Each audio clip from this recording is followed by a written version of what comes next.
not that of other witnesses. Right? So I've instructed both sides to tell the folks that are here on their side of the witness list that they are not to watch the live stream, listen to the live stream while it is going on, listen to our open phone line. That also means that at the end of the day today, they're also, until they testify, they're also not to listen or watch any rebroadcast of those things. Again, we want a transparent, impartial, open trial that where folks are testifying based on their own memories. Okay? Thank you. And Commonwealth, you may proceed.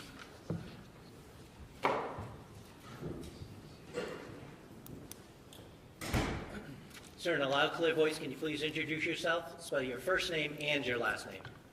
My name's Sean Daly, Seandaley. And, sir, what do you do for a living? I'm a lieutenant with the North Andover Police Department. How long have you been North Andover Police Department? 20 years. 20 years? Yeah. Can you tell us, bring us from the beginning of your career to present day? And you started as a patrolman? Yes, I started in 2003. I attended the police academy in 2003 with Boston College. I worked there till 2007. I was hired as a reserve in North Andover in 2005, so I was doing both jobs at that point in time. And then I left BC when I got the full-time job in North Andover. Okay, can you take us through your career path at North Andover? Yep, I was on patrol for maybe 6 months, and then I went into I filled in as the SRO at the school for about a year and a half. Then I was in detectives for about 9 years, 7.5 or so, which was I was assigned to a drug task force with the Drug Enforcement Administration. I got promoted to sergeant in 2016, and then lieutenant 2 years ago. So what is your role as a lieutenant now? I oversee the early night shift, the 4 to 12 shift. 4 to 12 shifts, okay. Now I'm going to turn your attention to June 30th of last year. Were you working on that day? I was. Okay. And at some point after your shift started, did you find yourself in the lobby? Yes. Okay. And did you meet anybody there? Yes. Okay. Can you tell us about that? Justin Aylaian and his sister came into the station, into the lobby. He had a copy of his restraining order. Okay. And did you know who he was in connection to the North Andover Police Department? Yes. Who was that? He's a firefighter in town. He was also Kelsey Fitzsimmons' fiance at the time. Okay. Kelsey Fitzsimmons, do you see her in the courtroom today? I do. Can you just point to her and describe something she's wearing, please? She's wearing a pink jacket. May the record reflect he has identified the defendant? Okay. And so what was her role as as far as the town goes? She was a police officer with North Andover. Do you know when she started?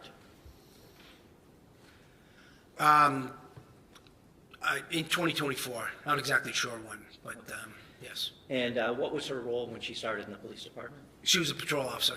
Was she a patrol officer back in June of 2025? Yes. Okay. Now, do you know if on June 30th of 2025 she was issued a service weapon? On June 30th? Yeah, did she have one? She did. Okay. Do you know if she had any other firearms that were registered to her? Yeah, I believe so, yes. Okay, According to the CGIS printout when we ran her prior to going over to serving it, I believe there were 2 other firearms that showed up. Okay, can you tell us a little bit about the basic procedure of what a restraining order is and what you do as a police officer when you get a copy to serve? A 209A order is it's a court order issued by a judge. If somebody's in imminent fear of harm, their safety, or there's been a pattern of abuse or whatever, they would go in front of a judge. They write out an affidavit describing what has taken place, where they would potentially be granted an order, and they go in front of a judge, and I believe there's questions asked. I've never actually been in the courtroom when they go to get it, but that's my belief. And a judge either grants it or denies it. So on June 30th of 2025, a judge ordered a restraining order to be served on Ms. Fitzsimmons, correct? Yes. Did you know, how did you guys get it? How did the PD get it? Do you remember? It comes through our email to the oic@napd.us. I'm sorry, I didn't hear that. Comes through? Our email system? Email. Through the courts. The court sends it to, I believe every police department's like that now.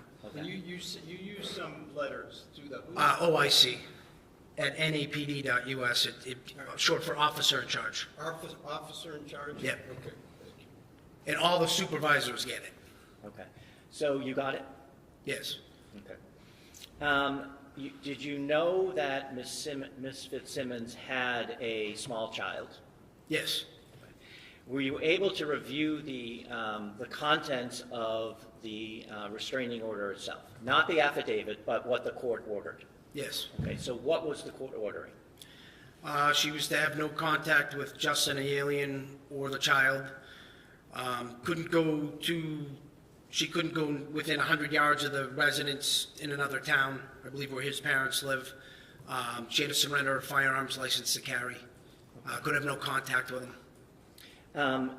As a result of getting that order, were you yourself going to serve it? Yes. Were you going to bring anybody else? Yes. Okay, did you make a decision as to who to bring? Yes. Why? Based on their experiences, the way they've performed in the past, they're both calm, cool, and collected. And they've demonstrated that throughout their careers. Okay, and who are we talking about? Patrick Noonan and Timothy Houston. What did you do to get in contact with them? I called Tim Houston on the phone. I asked him to drive by Kelsey Fitzsimmons' residence to see if the vehicle was there. He drove by. The vehicle was parked away from the house by the Atkinson School over in the corner of the parking lot. He saw the car, and then I asked him to call Pat Noonan, or get in touch with Pat Noonan, and I would meet them over at the Early Childhood Center. From that point, you could still see her car where he was situated, but she wouldn't have been able to see the cruisers. Okay, and so you did that. Yes, Did you make your way over to the meetup spot? I did. And who was there when you got there? Patrick Noonan and Timothy Houston. Did you formulate a plan as to how you were going to serve the order? Yes. Okay, and what was that? So I explained the order to both of them, let them know exactly what we were there to do, explained that we had to deal with the custody of the child, or the exchange also, and that she had firearms in the house. We were going to have to seize those. Did you make a plan with Justin Aylaian concerning the child? Yes. What was that? I took his phone number before I left. I told him to stay in the lobby of the police department until I called him. When I called him, he'd come over to pick up the child. Did you make your way over to the residence? Yes. And what was that address? Do you remember? No. No problem. How did you get there? It's Phillips Brooks Road. I'm not sure of the number. Was it 125 maybe? That sounds familiar, yes. I'm sorry, what road? Phillips Brooks? Is that 2 words? Yes.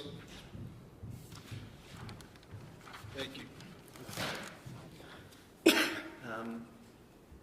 How did you get there from where you originally met up with Noonan and Houston? We drove. Okay. Where'd you park? We parked in the school parking lot, which if you were looking at her house, it would be over on like the right side of the house. There's some trees and fencing there. We parked right over there. And did you walk over? We did. All three of you?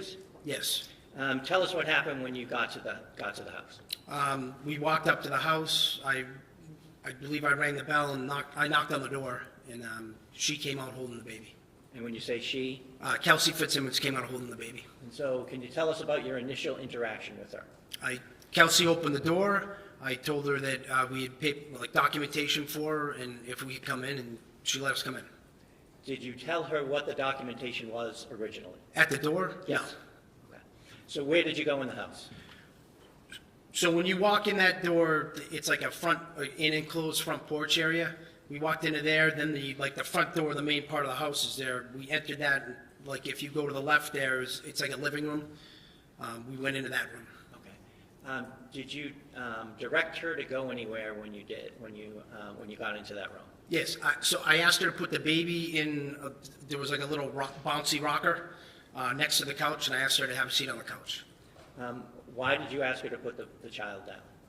Justin had told us that he had concerns, Justin Aylaian told us that he had concerns that she would potentially harm the baby, us, or anyone else. I didn't want her to do anything or be able to do anything with the child. Did she sit down? She did. Did you then have a conversation with her about why you were there? Yes. Can you tell us what you said and what she said? I handed her the restraining order and explained it to her, that Justin had gotten a 219 order against her. Okay, and did you explain the orders that were contained in the restraining order itself? Yes. What did you say? Well, I told her she wasn't allowed to have contact with him, couldn't go near the residence. She was going to have to turn her firearms over, and Justin had custody of the baby until the hearing.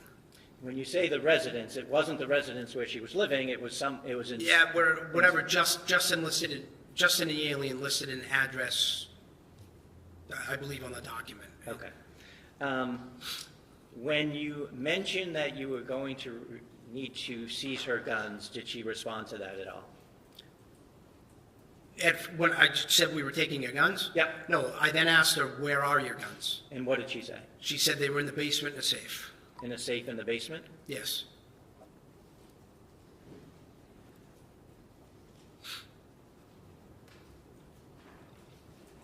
Did you say anything about a return court date that she would be able to attend? Yeah, the hearing? Yeah. Yes. What did you say? Whatever the date was I believe it was like 12 or so days later. Okay. Did she respond to that at all when you said that? No. Do you know, as part of being a lieutenant at the North Andover Police Department and being a superior officer to Ms. Fitzsimmons, has she had occasion, if you know, to serve restraining orders herself in the past? Yes. She has? Yes. Well, what happened after you explained it to her and she told you her guns were in the basement? Well, then I explained that I was going to contact Justin to come over to pick up the baby. Okay. Did she say anything, if you remember, in response to that? To what? I'm sorry, repeat it? Sure. You had told her that Justin was coming to the house to get the baby, correct? Yes. Did she say anything in response to that? No, she didn't have any, she said like she was agreeable to it. Okay. Did she use her phone at all? She called her mother on her cell phone. What happened next? Sorry to interrupt, Nora. Excuse me. Just Ms. Fitzsimmons is the defendant here, and she cannot see the witness. Oh. Can she kind of move over here, Judge? Yeah, absolutely. Yeah. I want her to be able to see. Yeah, of course. No, absolutely. You can move.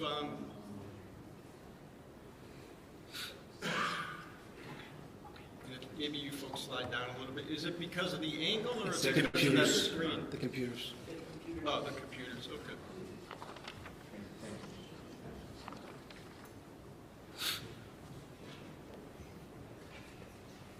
So, Ms. Fitzsimmons, it's important that you and all counsel are able to see everything, okay? Thank you. Can you see?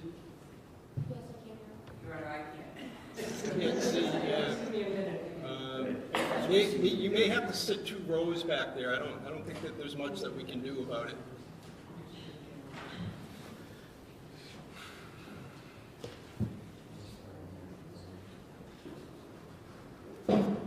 Maybe you can move the table up or something.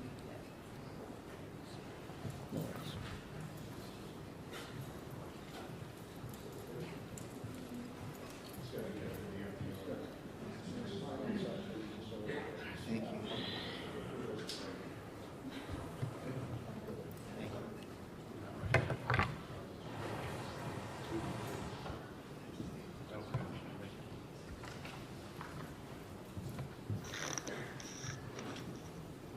Okay, counsel, you all set? Everyone set in the back row? Okay.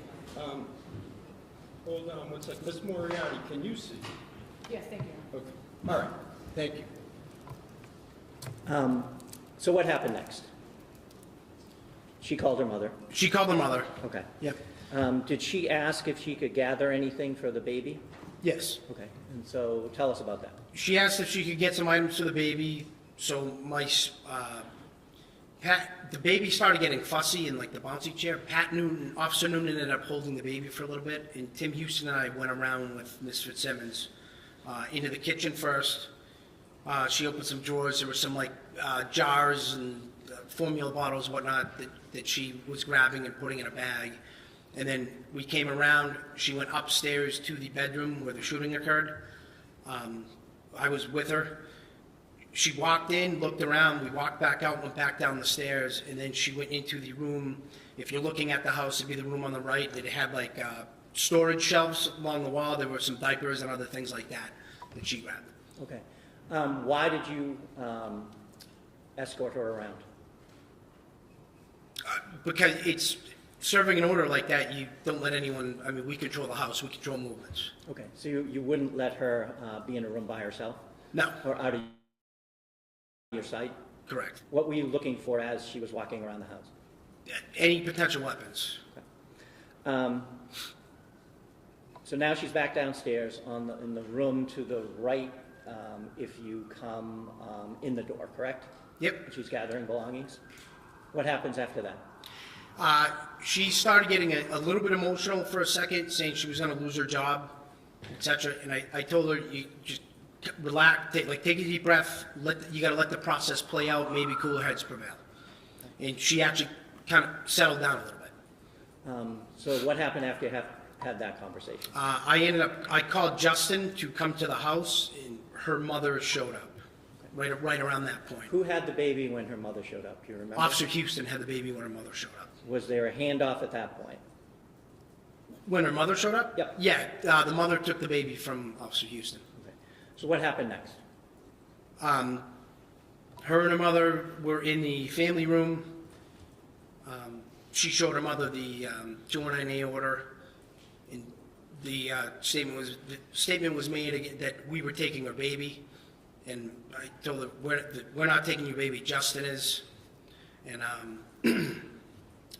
she ended up going back upstairs with Officer Noonan and Officer Houston. Okay, and you stayed downstairs? I did. Okay. At some point, did Mr.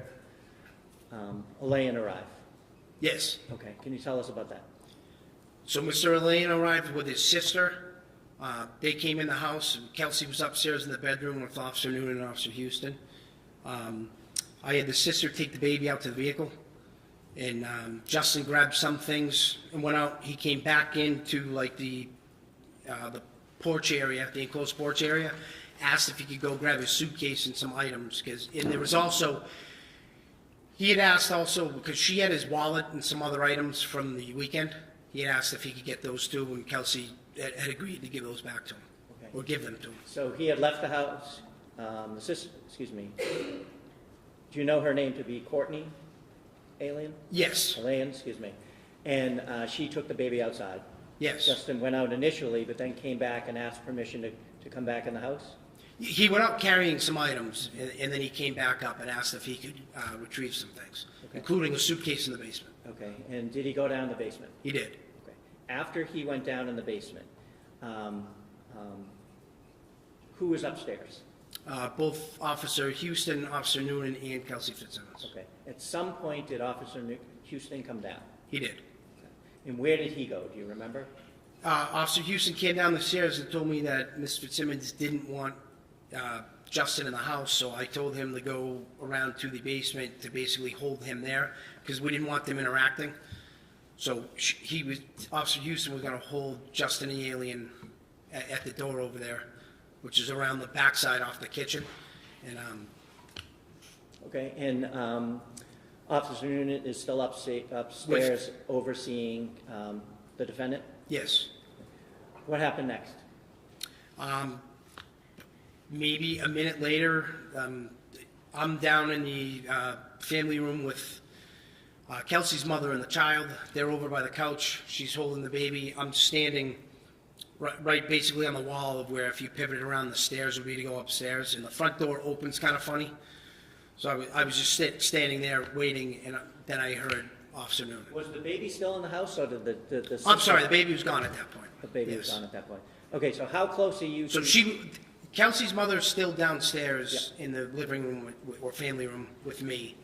She's over by the couch, and I was standing by the wall. By the wall near the... Closest to the staircase to go up the stairs. Okay, did you ever hear Officer Noonan or anybody else start to come down the stairs at all? After Officer Houston came down? Yes. No. What happened next? What happened, I heard Officer Noonan call out in like a loud authoritative voice, "Kelsey, don't do it, Kelsey." Okay, and what happened after? Hold on one sec, so I can catch up, please.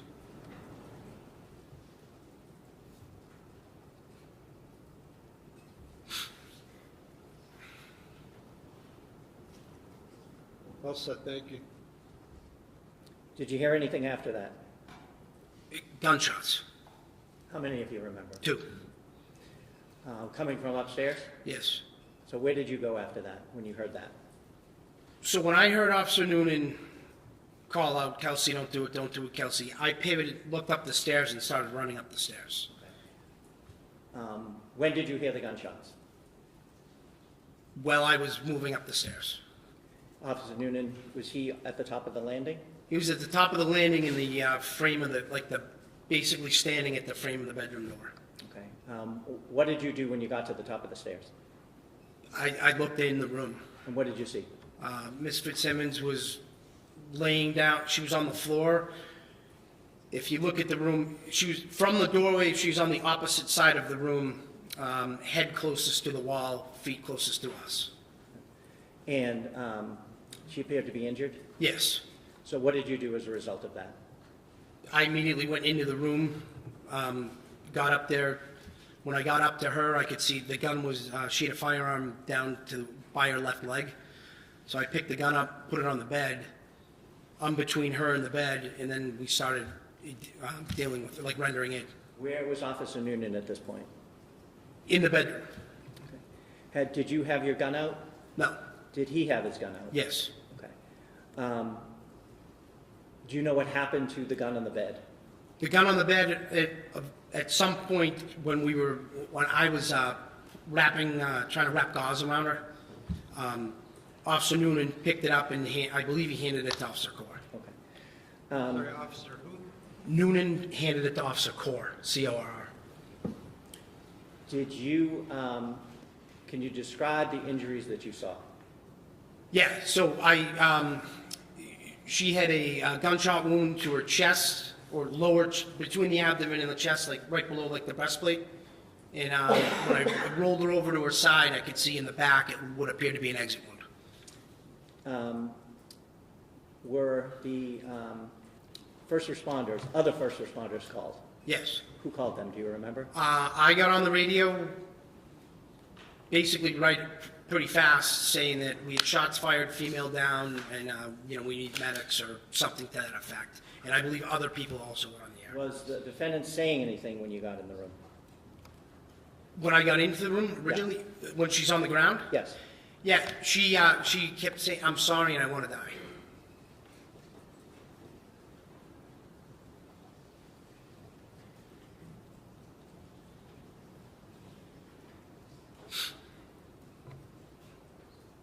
Fire personnel arrive?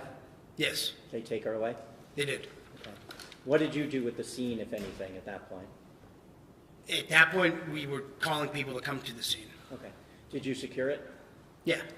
What happened with the gun, if you know, what happened with the gun that Ms.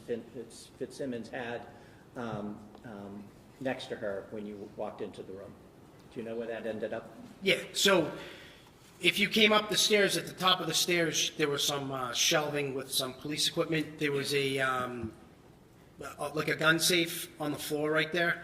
And Officer Core made the weapon safe, put it in the gun safe, and basically stood over it till he was relieved. Judge, I just want to lodge an objection to whether or not that testimony is based on personal knowledge or not.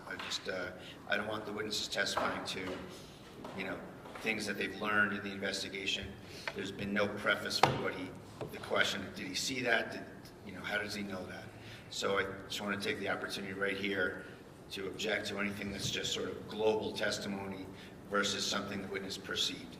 All right, so. You could rephrase it, I guess. Mr. Bradl, the most efficient way for me to handle objections is, object, and I certainly understand what your reasoning is, but you have to object at the time, and I'll make a decision. Are you moving to strike anything? I am moving to strike and asking for a rephrase to whether or not the question is based on personal knowledge. Okay, and not your fault, my fault, but what are you moving to strike? The entire answer, and ask that the question be asked again, and the answer be, make it clear that whether the witness is testifying on his own personal perception, his own personal knowledge, or whether he's just globally testifying, which I would object to. All right, so are you talking about the testimony related to the securing of the scene? What Core did, yes, Your Honor. What Core What did? Officer Core did, correct. Mr. Gubitosi? Well, he can ask all the questions he wants on cross-examination. The testimony is what the testimony is. Well, it shouldn't come in at first, Your Honor, at the first instance if it's not based on personal All right, knowledge. I'm going to overrule the objection, but I certainly understand your point, Mr. Bradl, and I'll look out for it in the future. Thank you very much, Your Honor. Now, Judge, I have a number of pictures that I'm going to be displaying, and you said Okay. earlier that you wanted to see them first. So they've been Pre-marked. They've been pre-marked? Okay. Well, no, you're going to display them there? Yeah, that's fine. Yes. Just, but let's just make a record of what's been pre-marked, if you could, Mr. Ruane. Yes, Your Honor. The parties agreed to pre-mark Exhibits 1 through 72, which are all photographs, and then Exhibit 73, which is a thumb drive in an envelope. So the I'm sorry, next- I didn't hear you. 73 was what? A thumb drive in Yeah. an envelope? In an envelope? Yes. Okay. The next numbered exhibit would be 74. Okay. And counsel, I want to commend you folks for getting together and having those pre-marked. It definitely speeds things up. And those are agreed to, Your Honor. Okay. All right. So, no, that's fine. I know what I said, but you can ignore it for now. that's Thank fine, you. I asked. Thank you. So I'm going to show you what's been pre-marked as exhibit number 1. Can you see that? Yes, What's that? that's the residence. That's the residence that Ms. Fitzsimmons was living in there at the time? Yes. I'll show you what's been marked as exhibit number 2. Do you recognize, even though there's some glare, what that is? So that would be if you're looking at the house, I think that's the school in the background there. So is this the school over here that you were talking about? Yeah, it's tough to see, but I believe that's the school. Any way to do something about is that the way the photo is? It's like that too. I'll pass it up to Your Honor. That looks like the fencing that runs between the school and the house. May I approach you? Yeah, Mr. Roy, can I just see that real quick? Thank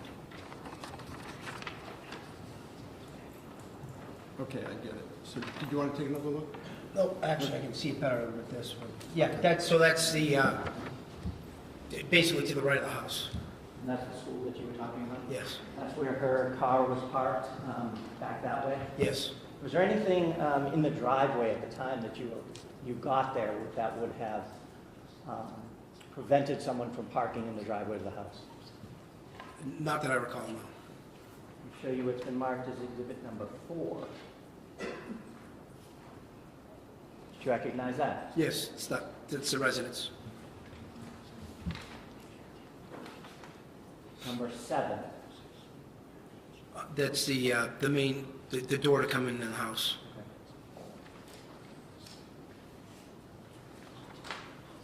Number 8.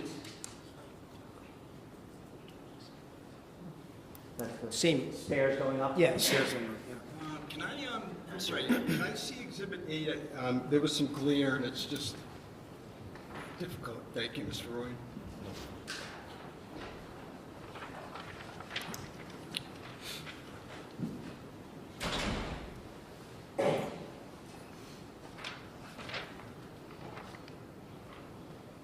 So were these photos taken that night? I guess I'll ask you, do you know, were these photos taken that night? Not by me, but yes, I believe they were taken that night. Okay. Thank you. I'm showing you what's been marked as exhibit number 9. Do you recognize That's that? when you walk in that first door, it's like a enclosed porch. Exhibit number 10. The main, to get the door to get into the main house. So when you walk in, that from the porch, you see some stairs on the right side of the doorway. Yes. What stairs are those? Those are the stairs to get up to the second floor.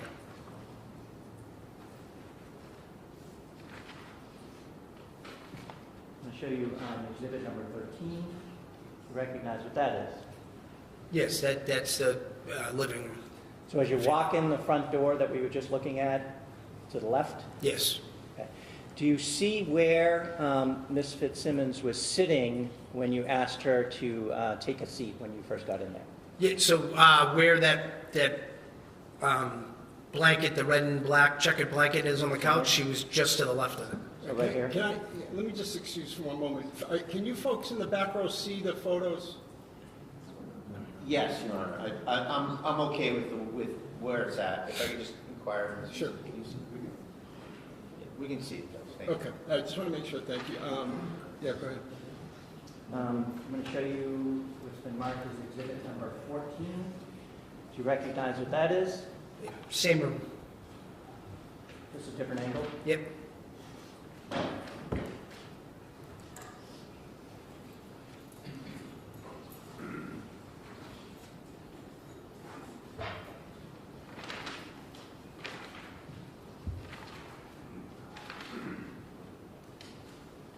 Show you what's been marked as exhibit number 22. Do you recognize what that is?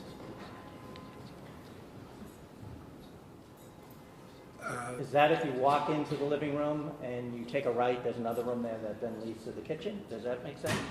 Or- Yes. Yeah.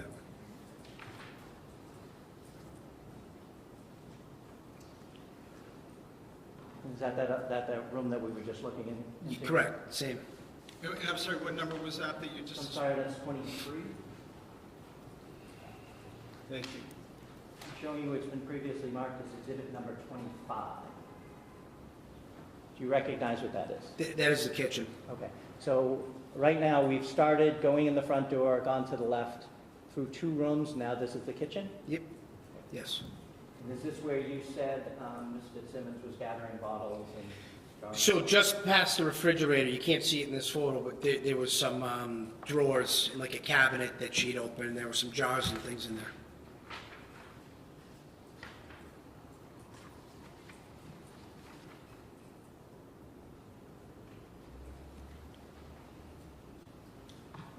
Do you recognize what that is? Yes, that same room, that's the cabinet where she retrieved some jars and maybe And formula. that's exhibit number 30. So that, when you say the same room, you mean the As kitchen? the kitchen. Yeah, part of the kitchen. Just different angle. I'm going to display, to clarify, number 29. That's as you walk into the kitchen, and to the in the photo, to the left of the photo is that the drawers that we were just talking about? Next to the refrigerator, yes. Yes.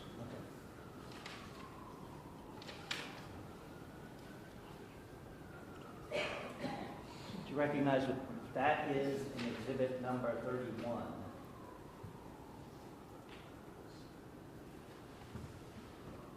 No. Would that be the stairs down, going down to the basement? Potentially, yeah. Okay, I'll get that. Sorry. And do you recognize this room? Yes. What room is that? It's I'm sorry, what exhibit number are you displaying? 32. Thank you. it's off of the kitchen. Okay. So and now we almost went around the whole house in a circle? Yeah.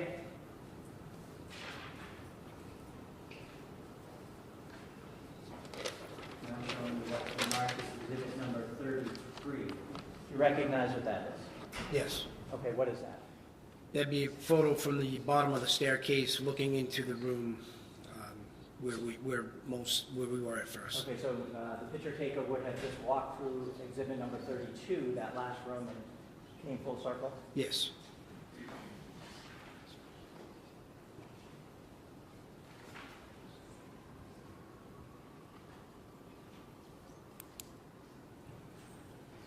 Show you what's been marked as exhibit number 35. You recognize what that is? Yes. What is that? It's the staircase to go to the second floor. Number 36. You recognize what that is? Same staircase. Mr. Gubitosi, can I see that before you, because there's some, it's hard to see. Thank you.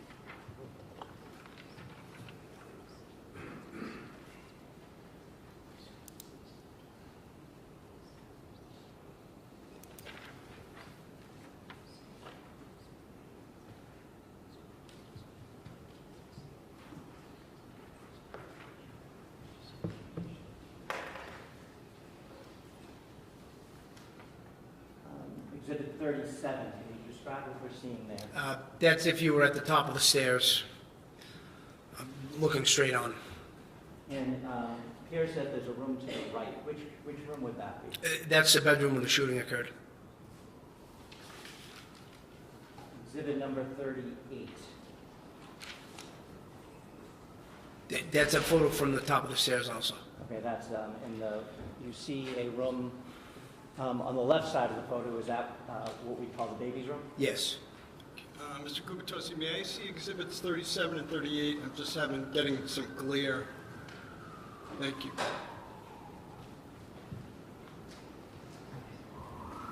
Thank you.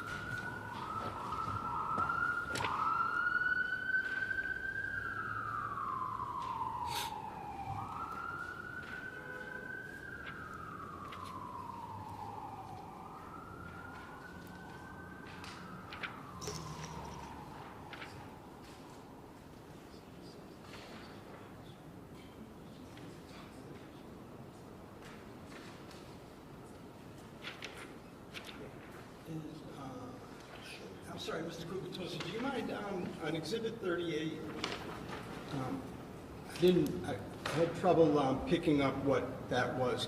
Sure. Could you just ask him again? So I'm going to show you exhibit number 38. Can you describe what we're seeing here? That's if you were at the top of the staircase. I guess you'd call it a hallway in between the two bedrooms. Thank you.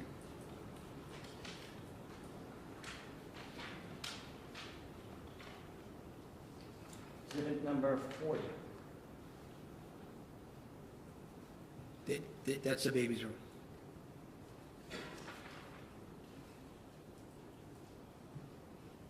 Exhibit number 42. Same thing, the baby's room. Different angle. Different angle. And I'm sorry, that was 42 that you just showed? Okay, thank you. 45. Can you describe what that is? That's the baby's room also.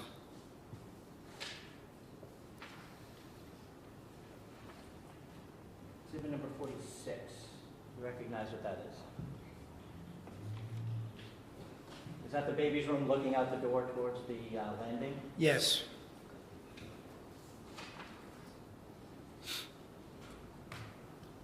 And exhibit number 49. Do you recognize what that is? That's a picture from the hallway into the room where the shooting occurred. Into the bedroom? Correct. Now, you see a chair there inside the room. Do you remember, was that chair placed in that position when you first saw it, or was that moved at all by fire personnel, if you remember? I don't recall. Silly question, but I'm having trouble seeing the glare. Is that police tape? Yes. Okay. Judge, I'm just having trouble seeing it too. Maybe if we could just angle that this Sure. way just a little bit. It's hard to see it. Sure, no, you folks should see everything. That's fine, thank you. And can you still see? Yes. Okay. Exhibit number 50. It's a photo of the bedroom from the doorway.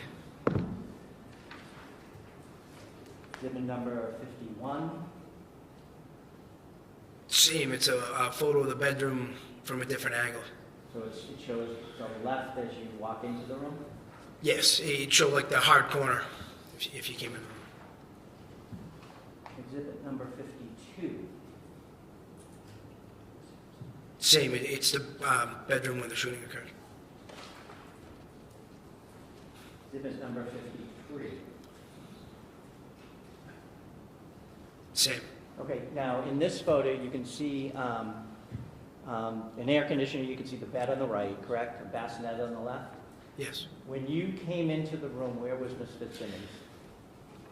So she was just past the bed, like her head had pretty much, her head was by the wall where the air conditioning unit was, and her feet were angled out just to the left of the bed. Okay, so her head was Furthest from the door, so over here? probably a little to the left of that. Okay, and her feet were facing this way? Yes. So can I ask, so when you say that they were angled, the feet were angled out to the left, that you mean our left as we're looking at the photograph or her left? No, I'm sorry, our left is, we're looking at the photograph. So it would be her right if her head was towards the air conditioning. May I ask the witness to get down and approach the screen just to... Yes.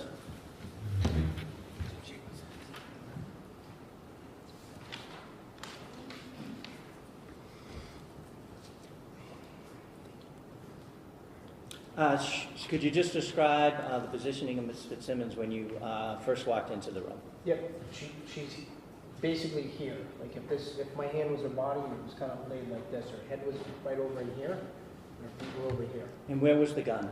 The gun was by her left leg. She was laying on her back. It was somewhere right in here. But I couldn't see the gun until I got up to her. And then you moved her, and then you saw the gun, or did you see it? I saw when I got up on where she was.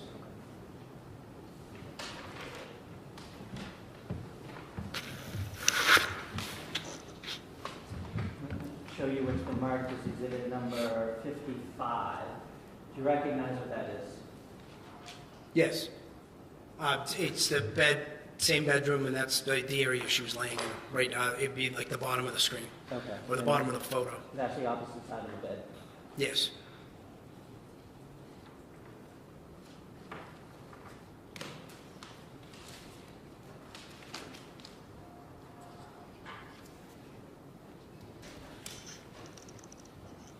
Now, when you went up there and you were attending to Ms. Fitzsimmons and after, did Officer Noonan say anything?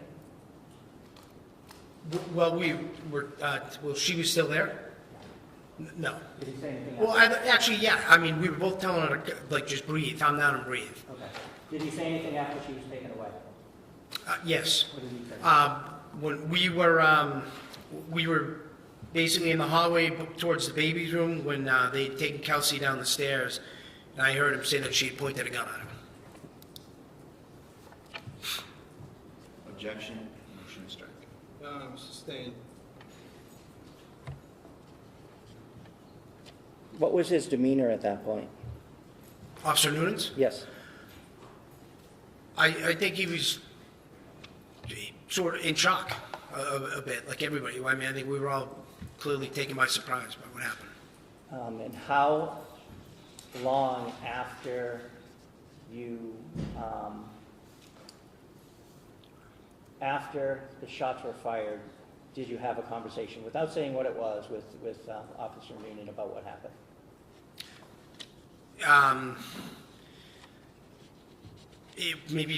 Maybe 5 minutes, just based on however long it took the the medical staff to get her packaged up to get her to a hospital.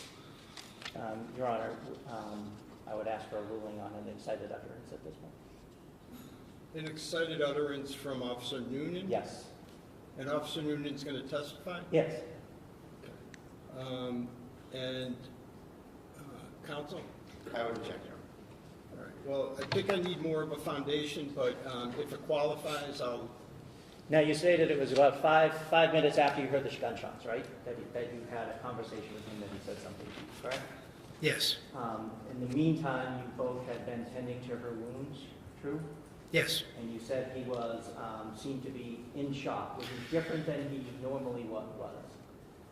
when you talked to him at the station?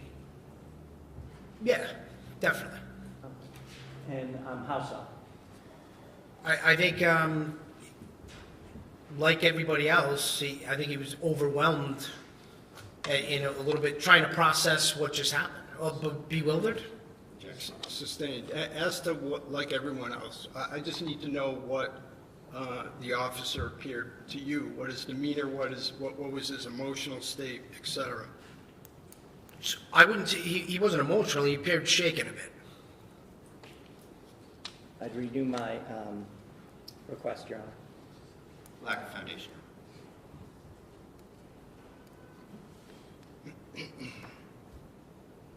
And this was 5 minutes after what?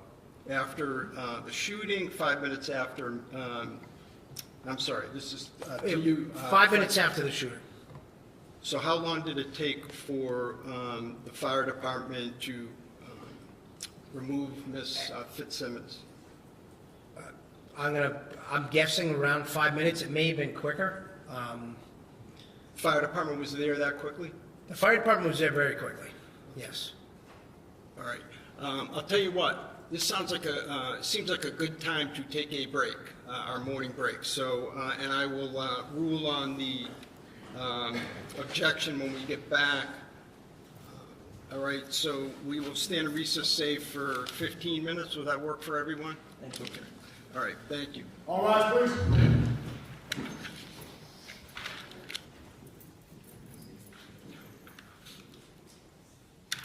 Let's stand in a 15-minute recess.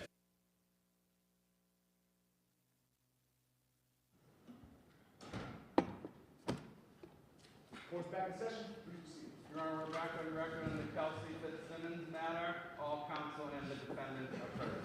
All right, so we left off, and the Commonwealth seeks to admit a statement made by Officer Noonan at the scene as a spontaneous utterance.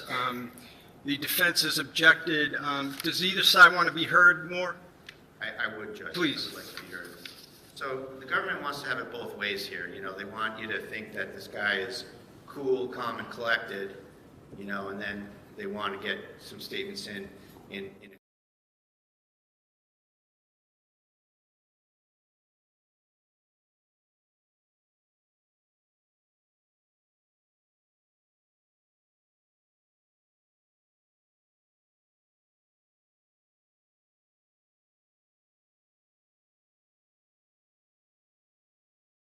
saying how professional and cool and calculated this guy is. So that plus the 5 minutes, plus the time for fabrication here, plus the motive for fabrication, I think makes it fatal to the government's efforts, and I think you should deny it.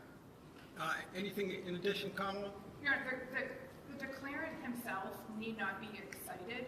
It is the fact of the matter that the declarant is still under the stress of the exciting event. And the court should consider the factors such as whether it's made in the same location as the precipitating event, temporal proximity, age, spontaneity, and degree of excitement. Your Honor, the Commonwealth is not claiming that, you know, Officer Noonan was in shambles after the shooting. Certainly not, but he was still under the pressure of the event. It was within minutes. It was in the same location. Officer Noonan is present. He's going to testify, available for cross-examination, no confrontation issue. So I would suggest that in the court's discretion, you allow the spontaneous utterance for whatever degree of value you see fit. Okay. So the last thing, Judge, if I may respond, is sorry. It's just that, you know, this is the exact time you would fabricate when your colleagues are starting to form opinions about what happened. It's the exact incentive, it's the exact time to fabricate. Thank you. Okay. All right. I think Attorney Moriarty was referring to the factors in Commonwealth versus Baldwin. At least I think that's a more recent case that has them, which is at 476 Mass, 476 Mass 1041 at page 1042, a 2017 case. So I can say that a lot of the factors, you're right, do gravitate towards admission, them being admissible, but I am going to sustain the objection.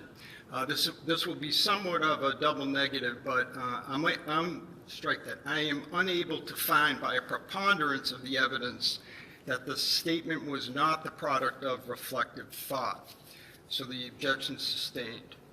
All right, you may continue, Mr. Gubitosi. Thank you.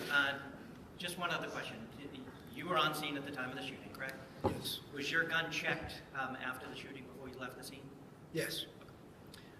At this time, Your Honor, I would be playing exhibit number 73.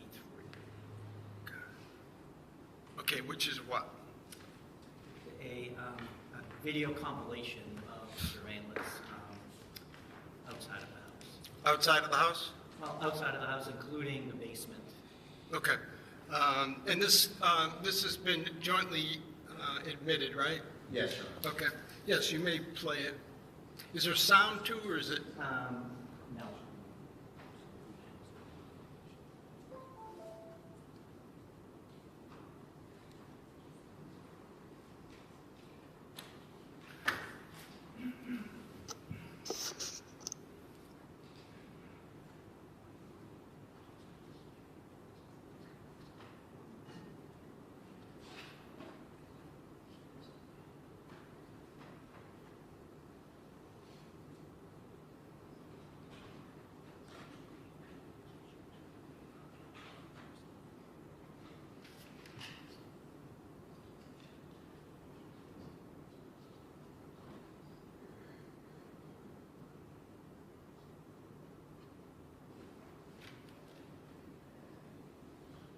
Can you folks in the back row see all right?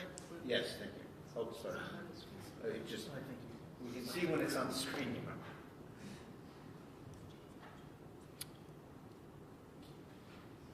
That's okay.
Well, Your Honor, I wasn't going to ask any questions of this witness during the video itself anyway, so I think I can end my questioning. I can play it after when we have it all set.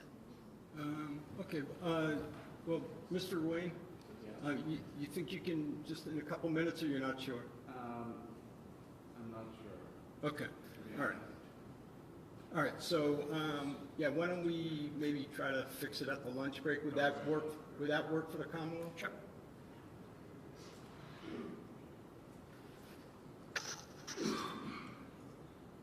All right, but if we're going to do that, Mr. Royan, is that?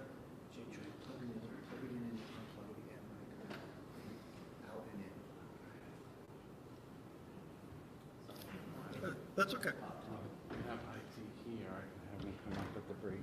Okay, that's fine. Thank you.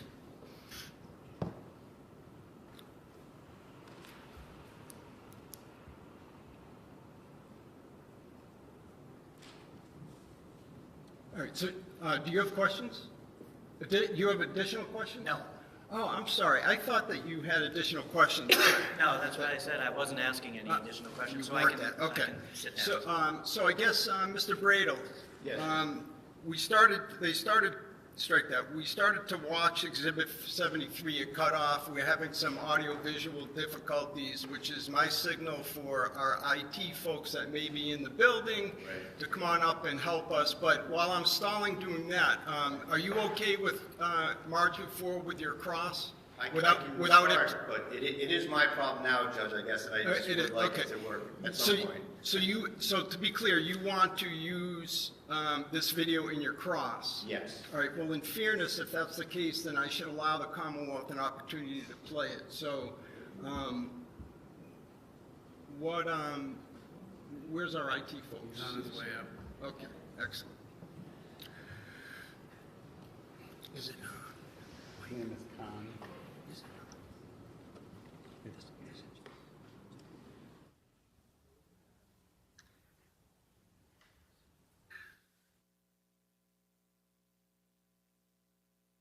You know what, while we're doing that, can I see counsel at sidebar?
Folks, let me just make sure that I understand. Mr. Gubitosa, you had, if this were to play to its conclusion, you would have no questions? Correct. Correct, okay. So then, why don't we do this? Let's march forward with the cross. And obviously, Commonwealth can follow up on redirect, and maybe by then we'll get it working. All right? Unless you were going to start with that? I'm trying to be flexible, Judge, but I do want to set the stage with how Okay. Kelsey came home and how they came into the house. No, that's fine. You should be able to try your case.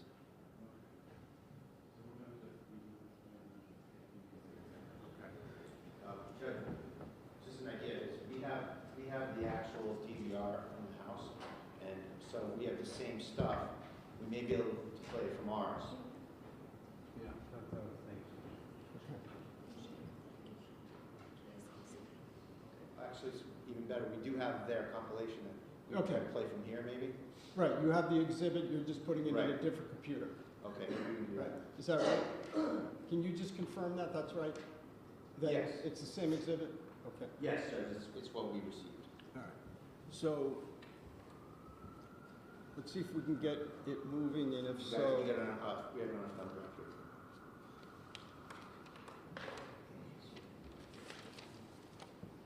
Okay, it's working.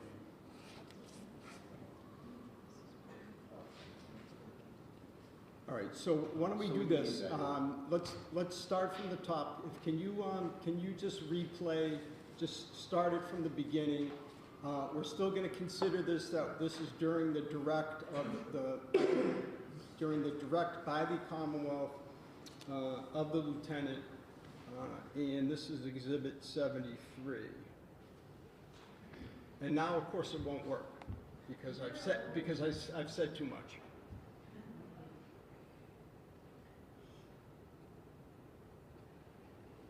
Okay, thank you.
Okay, and, all right, so we've ended Exhibit 73. The Commonwealth has no further questions on direct at this time?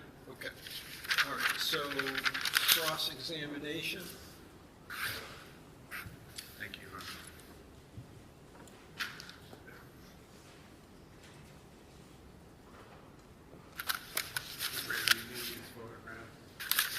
I'm sorry?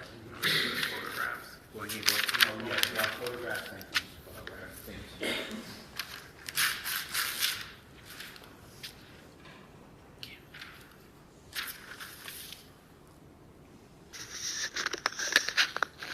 Lieutenant Daly, good afternoon or good. All right, that's all right. I just need to be able to see Mr. Bradl.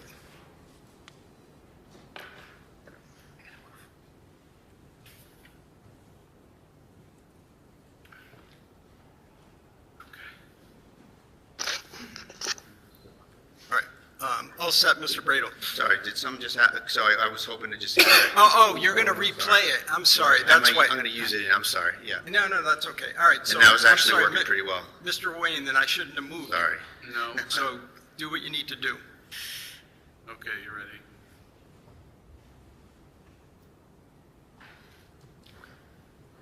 All right, may I inquire, Your Honor? Thank you. Yes. Good afternoon, sir. Good afternoon. So we've never spoken before, correct? Correct. And you did not write a report in this case? I did.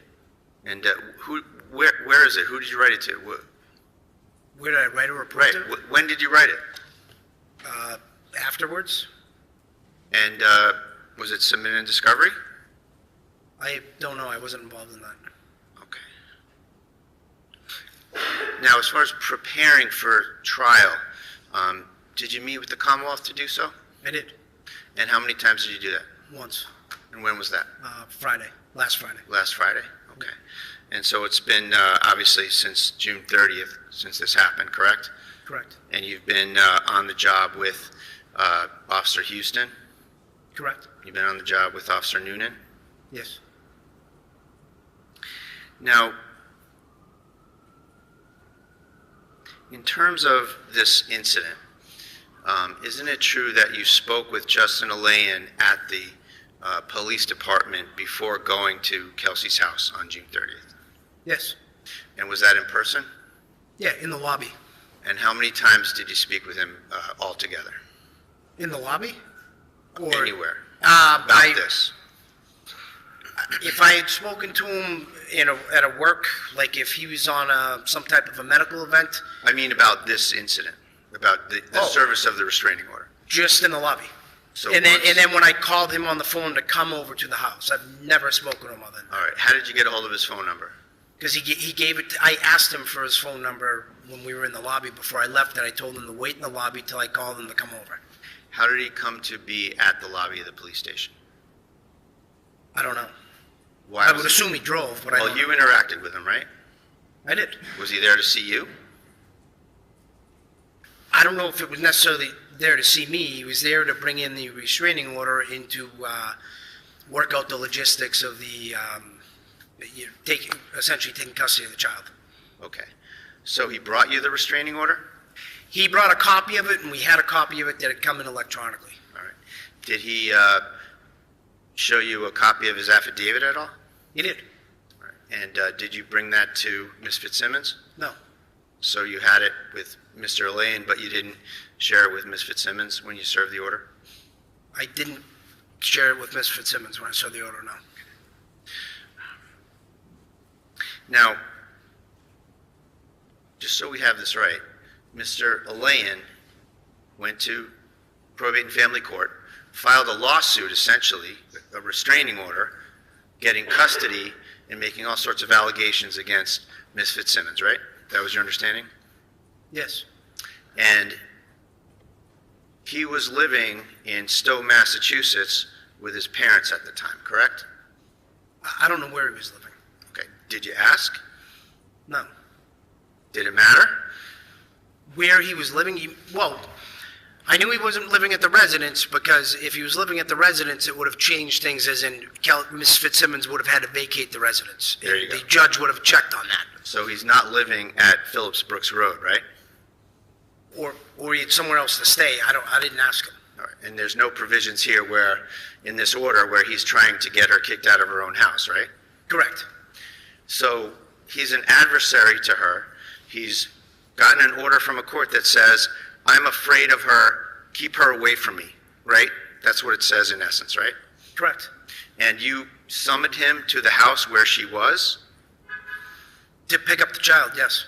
So have you ever served an order where you brought the person who says they're afraid of the person to the person before? If there's going to be some type of a custody exchange, yes. Have you done that before? We have, yes. Not we, you. Yes. When? I don't recall, but I know it's happened. Okay. So how long after you got to the house and you gave Kelsey the order did you call Justin to come to the house?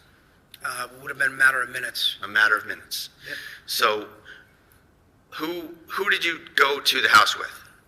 Officer Noonan. Not a trick question, obviously. Noonan and Houston, right? Yes. Okay. So you have social workers on your staff, don't you? We do. No social worker. No. So with respect to the situation, you knew this was a 4-month-old child, right? I did. DCF? No. So you go to the... When you said DCF, are you asking? I'll ask a more detailed question, sorry, Your Honor. So you didn't summon anyone from DCF to come and look at the situation or anything like that to... you didn't report to DCF about the situation? Which situation? The fact that you were going to a police officer's house, taking her 4-month-old baby, and giving it to a guy. The father? Yeah. No, I didn't call DCF, no. All right. Aren't you a mandated reporter? I am. And you didn't report it? What, report what? The fact that there was a dispute over the 4-year-old child and that there was a court order to take the child away? No, I didn't report it. Now, restraining orders, you're experienced with restraining orders, right? I am. Restraining orders have provisions for retrieving property, don't they? What do you mean by that? Restraining orders have a provision that says, and the judge can check the box, the judge can write things in it, as they often scrawl things in, right? Paragraph 10 says, you may pick up your personal belongings in the company of police or at a time agreed to by the plaintiff. That's just by the plaintiff, it says that, right? Yes. And so there's a provision where the plaintiff can allow it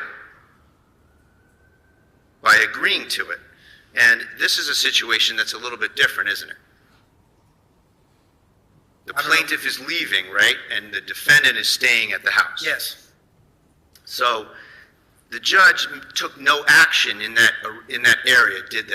About whether or not Justin Aylaian could go into that house. No. And so you took that upon yourself to let him in there? She was informed that we were calling him to come get the baby. She did not object to it. She didn't object to it? No. When was she informed? When I served her the order, when she was sitting on the couch. And you said what? I We're going to let Justin come over and rummage around your basement? No, I didn't say that. What I told her was that Justin was granted custody of the child by the court or whatever, and that's what I said to her. And while we're on that topic, she didn't say, I want to pack a bag. You and your colleague officers told her, pack a bag for the baby, correct? No, we did not. She raised a she basically said the baby doesn't have anything. Well, you're the one planning this. Sorry. I did not hear that last. She basically said the baby didn't have any of their stuff, is how what precipitated her going around the house to gather items. Thank you. So you're the one planning this out. It's your testimony that you weren't thinking about her needing to pack some things for the baby to take with you or with Justin Aylaian? I don't understand the question. You're saying that you didn't tell her to pack anything for the baby. That wasn't part of your plan, in other words? No. The fact is not Noonan, not Houston, you told Kelsey Fitzsimmons, pack a bag for 2 weeks for your baby, didn't you? No. And so it's your testimony that you had no plan, no thought process about getting things for the baby. Is that right? I don't know that I didn't have a plan, but what precipitated her going around the house and grabbing items was her bringing it up to me. So you're saying that was just sort of a spontaneous thing that she took upon herself? Yeah. Okay. So you get in there, Kelsey has the baby. She's doing regular mom things, right? She's coming home, she's got the baby in her hands, she's got sweat clothes on, she's walking around the house. Yes. No signs of upset or trauma to the baby until you get there and tell her what's going on, right? Yes. Well, when I first told, she was calm when we first told her what was going on. Sure. And then you told her what was going on. When I told her what was going on, she was still calm. She called the mother on the phone, but she didn't become emotional at that point. And the baby started to cry. Yeah. And at that point, you asked her to put the baby in a rocker. Is that right? No, she put the baby in the rocker before she sat on the couch. At some point, Kelsey picked the baby back up because the baby was crying. Correct.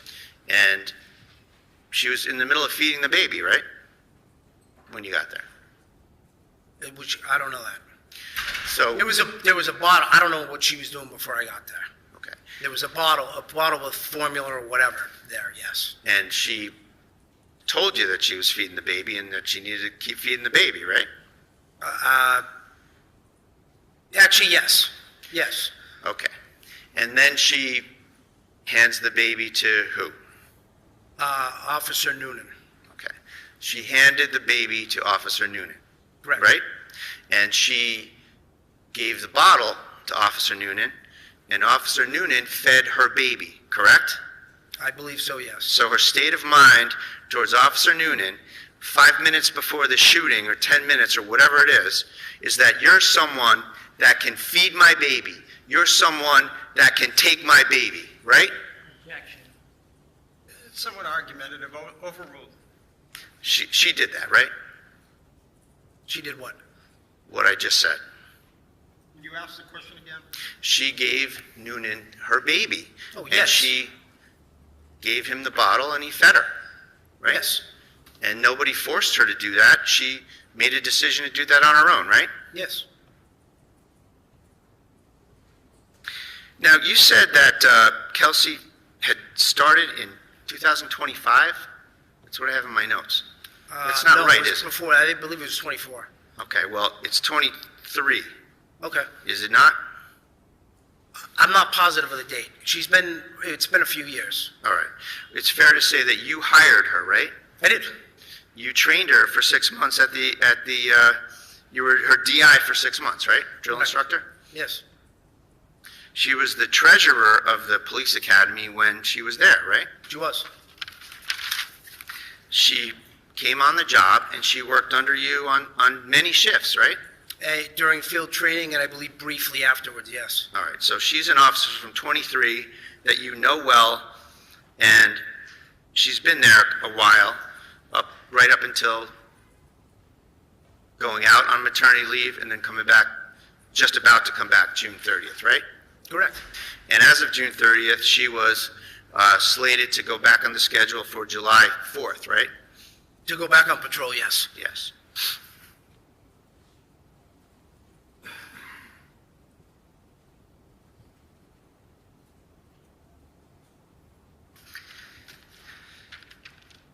So at some point in this incident, Mr. Aylaian asked you if you could go in the basement and get some things, right? Yes. And you let him do that unsupervised, correct? Correct.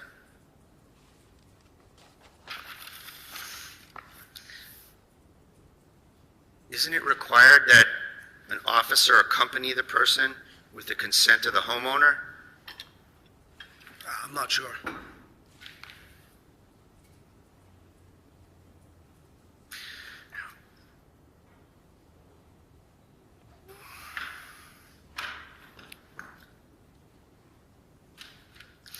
Now, at some point, Kelsey's mother comes in, correct? Correct. Where were you and where was Kelsey when that happened? When Kelsey's mother came in, we were I believe we were in the living room. And Kelsey was nowhere near that, correct? Kelsey was nowhere near where? Her mother. I don't understand the question. When Kelsey's mother arrived, Yeah. Kelsey was upstairs with Noonan and Houston, wasn't she? No, when Kelsey's mother arrived, no, I believe at that point, Officer Houston had the baby. I'm sorry, Officer Houston? Officer Houston had the baby. And Officer Houston gave Kelsey's mother the baby, correct? Correct. And then Officer Houston went upstairs?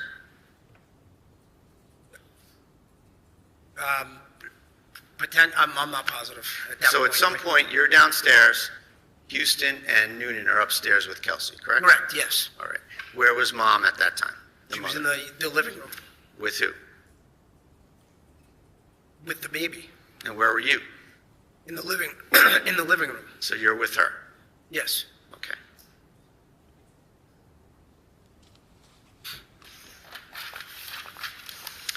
At some point, you hear 2 gunshots. Yes. And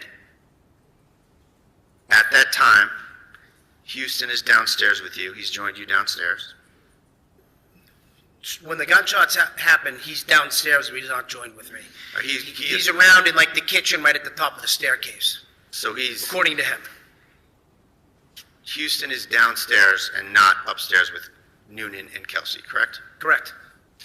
You hear 2 gunshots. Is it fair to say these gunshots were in quick succession? Yes. What did you do? I was running up the stairs when the shots were fired. All right. Did you see the shots? No, I heard 2 loud bangs. I was running up the stairs. Where was Noonan, if you know? Noonan was right outside of the frame of the bedroom door, in like the, if you want to call it a hallway, the upstairs hallway. Like in maybe between- like a landing, like the top Door. landing of the steps? In between both bedrooms. All right, so Noonan is at the door frame, correct? Yes, And it's fair to say there's no door to the bedroom, right? correct.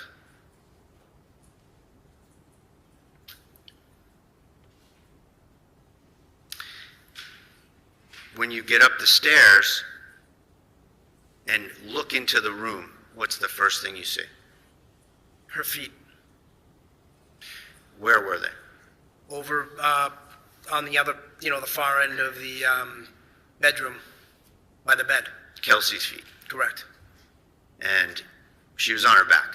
Yes, She had a gunshot wound to the lower chest. yes.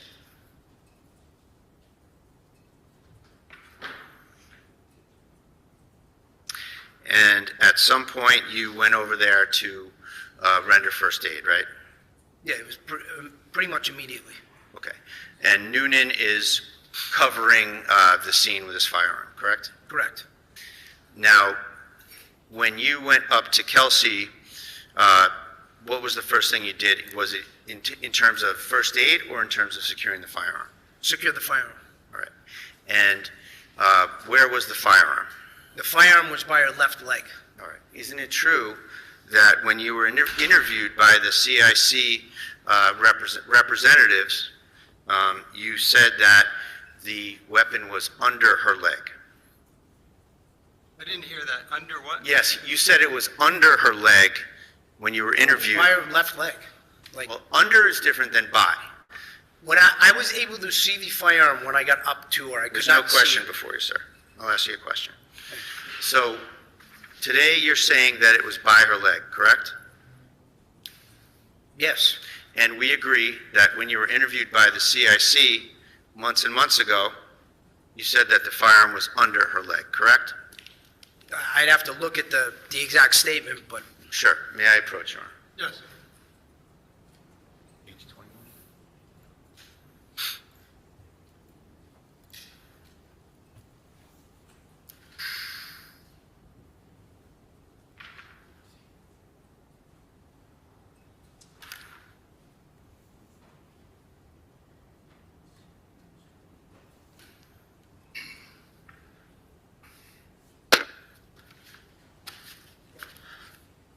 Mr. Bradl, yeah, you can approach. Can you just make a record of what it is that you're showing him? Sure, Judge. For the record, I'm proffering the witness, page 21, of the CIC report that was commissioned by the North Andover PD. Okay. You want him to look at it? Yes, please. Thank you. Lieutenant Daly, do me a favor, look, you can look anywhere you want on the page, but I want to invite your attention to Right here. right here. You can look up and down. Yep. Just take a look and familiarize yourself when you're comfortable. Okay. You got it? Yep. Okay. I'm going to read something, and I'm going to ask you if I read it correctly. So she's laying on her back, head towards the window, feet closest to us, and the firearm was underneath her left leg. Did I read that correctly? You did. And that was your testimony, right? Yes. Thank you.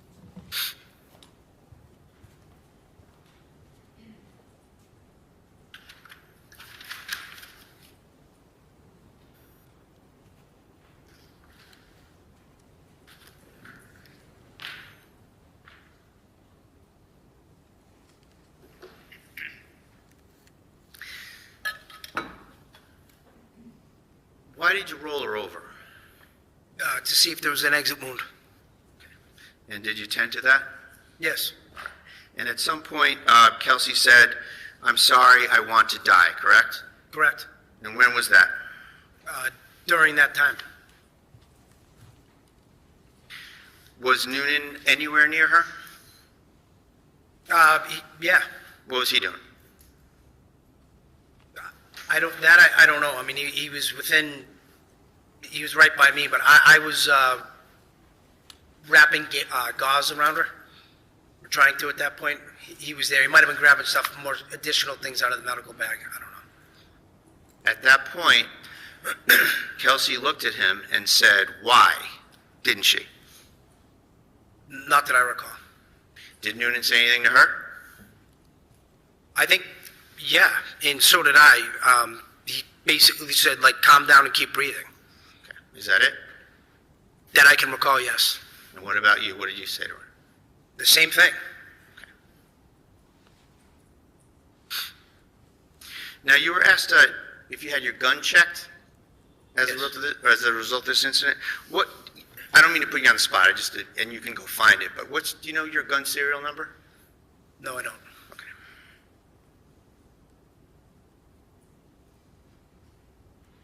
What were the circumstances of you getting your gun checked? You mean why they did it? No. What do you mean? What happened? Just physically? Did you give it to someone or what? Yeah, one of the Mass State troopers from ballistics took it, emptied, I believe, counted all the rounds in the firearm, etc., and may have done something else. I don't know. You don't know? No, Do you know who it was that took it? I don't. You gave your gun to somebody and you don't know who you gave it to? Correct. Who else had their gun checked? I believe all three guns ended up getting checked. Maybe not there, but I don't want you to speculate, so so I wasn't present when anyone else had their gun checked. okay, I appreciate you trying to help. Just my question is, what's your personal knowledge of who got their gun checked? Let me ask it a better way. At that time, What did you see? Who got their gun checked? I didn't. Okay, so you don't have any personal knowledge of anyone else getting their gun checked? At that time, no. Okay. Did you witness someone else giving up their gun and getting their gun checked at another time period? No. So the whole state of your knowledge about guns being checked is that your gun was given to someone, if you don't know who it was, but they took out the bullets and the cartridges and inventoried it. Is that it? Well, I didn't give it. I gave it to a Mass State trooper from the ballistics team. I believe there were three of them over by the truck. I don't know which one I handed it to. I didn't ask him his name. But yeah, that's what happened. Okay. Did they do the things you said in front of you about inventorying the cartridges and all that? I saw him unload and make the gun safe and empty the magazine. And at that point, I walked away. Okay. Did you sign a receipt or anything, or a chain of custody or anything at all? No, because I got the firearm back once they did whatever they do. And when did you get the firearm back? At some point after that same evening. That same evening? Correct.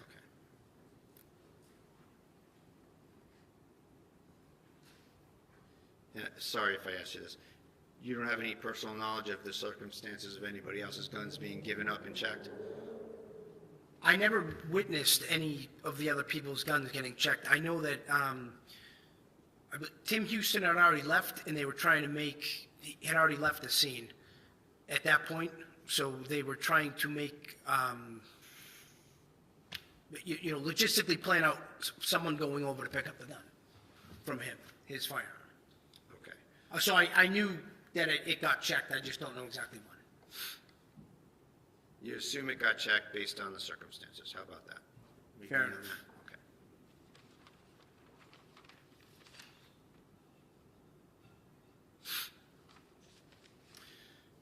Now, you spoke with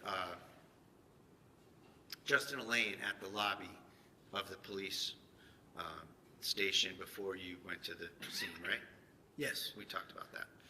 Now, up until that conversation, did you have any information any further information from Justin Aylaian about the circumstances of Kelsey's state of mind that day, or anything that was going on with Kelsey that day? Prior to seeing him in the lobby? When you were speaking with Justin Aylaian in the lobby, Yeah. had you already had any information about Kelsey's whereabouts or actions that day? From Justin? From anywhere? Oh, yes. Okay. Were you aware that she was waiting for him at the park in town? No, I wasn't aware that till Kelsey told me that when we went to the house. Okay. Isn't it true that at the police station, Justin Aylaian said to you, "I wouldn't be surprised if she shot the baby right in front of you," right? Yes. And that added to your mindset about going to see Kelsey, didn't it? I don't know. I don't understand. That was the part of the question. quantum of evidence or thoughts or presumptions that you had in your head, right? I think it raised my awareness. And that was communicated to Noonan, wasn't it? Both Noonan and Houston, yes. Okay. And so that statement from Justin Aylaian, it's fair to say, contributes to an increased level of vigilance towards Kelsey when you got there, right?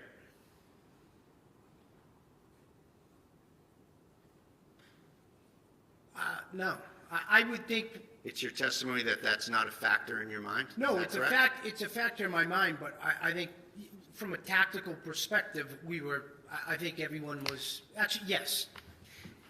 Everybody was probably more on point than normal. Did you consider Justin Aylaian's motive for saying such a thing, or credibility or lack of credibility of him saying such a thing? Overruled, just yes or no? Did I consider? I'm sorry. Can you? Did you ask me that? consider the source? How about that? No. He was a plaintiff in a domestic situation seeking to get custody of his baby and her baby through an ex parte restraining order, right? Sustained. Well, he was adverse to Kelsey Fitzsimmons, wasn't he? Yes. Sustained. I'll strike it. Sure. Did you have a conversation with your fellow officers about the credibility of such an assertion about your own officer that you hired, trained, had on the job? All right, so you're referring to Ms. Fitzsimmons. Yes. Overruled. I'm sorry. Can you? Yeah. Did you think about what he's saying? How did that affect your state of mind towards Kelsey? I don't know that.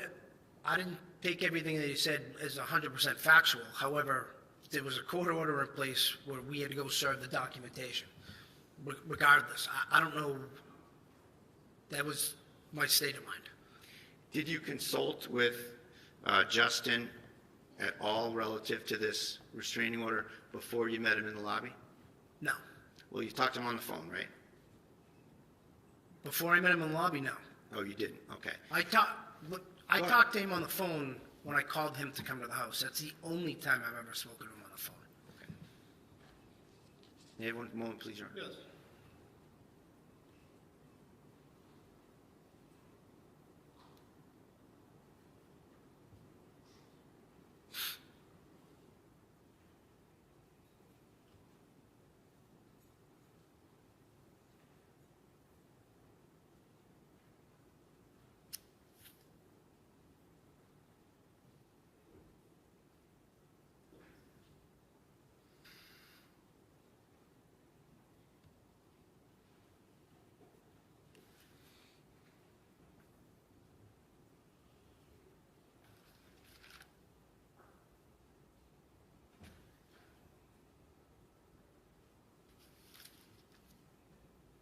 So Lieutenant Daly, after this shooting and a crime scene's established, it's fair to say that you had some other officers come to the scene, correct? Yes. And some of those officers were trained mental health officers, correct? Everybody's a trained mental health officer in some capacity. Well, there's Officer Seaway, Yes. and he has some special training with mental health Yes. issues, correct? And Seawade? Seawade, S-E-W-A-D-E, Your Honor. And he came to the scene after the fact, right? Yes. He didn't come for Kelsey, he came for Noonan, right? Yes. Nothing further. Redirect? When you provide when you're serving a restraining order, you serve the order itself, correct? Yes. You don't serve an affidavit. Never. It's just the court order is being given to the defendant in that order. So they're on notice as to what the judge has decided, correct? That's correct. Now, you talked about your gun being checked. How many rounds do you typically carry in your gun? 17 in the magazine and 1 in the chamber. So 18 total rounds. Thank you. Nothing else. Great. Any recross? Just one or two questions, Your Honor. So counsel asked you, you don't serve the restraining order. I'm sorry, affidavit. You don't serve the affidavit, right? Correct. I never have. So is there some rule that says you can't? Not that I'm aware of. So you had the affidavit in this particular circumstance, right? Yes. And you didn't give it to him, That's correct. and you could have. I don't know. My understanding, we've never, I think as a general rule or practice within our PD, I'm not familiar with anyone ever serving a restraining order, including the affidavit. Well, when someone walks into the police station with the order and the affidavit and shows it to you and uses it, it's not a big deal to make a copy and hand it to the defendant, is it? Well, the document I served was a document I printed that was sent to me directly from the court, not what he gave me. I just made a copy of that and it remained in the OIC office. It's fair to say that in the circumstances where you don't give an affidavit, it's when you've gotten something from the court via the system, the OIC email, and they don't give you the affidavit, so you just serve what you get, right? Right, which is what I served her. Right, and this situation is different because you had the affidavit in hand, right there, and you could have brought it, couldn't you? And you know of no rule that says you shouldn't. Not that I'm aware of. All set? Well, you're not getting involved in the matter. Hold The on, court hold on. decides, right? Are we going out to redirect? I'd like to. All right, a couple questions. You're not getting involved in the matter that the court decided, like a probate matter, correct? Correct. You're simply going and serving the restraining order for what the judge found, right? That's correct. Nothing else, thank you. Do you have any recross? No? Sure? All right. Let me just see if I have a question or two. I do not. Okay, you may step down. Thank you. And I'm wondering, why don't we, should we break at this point for a lunch break and come, and then we can come back at 10:02? Sure. Great, okay. We'll stand at recess. All right.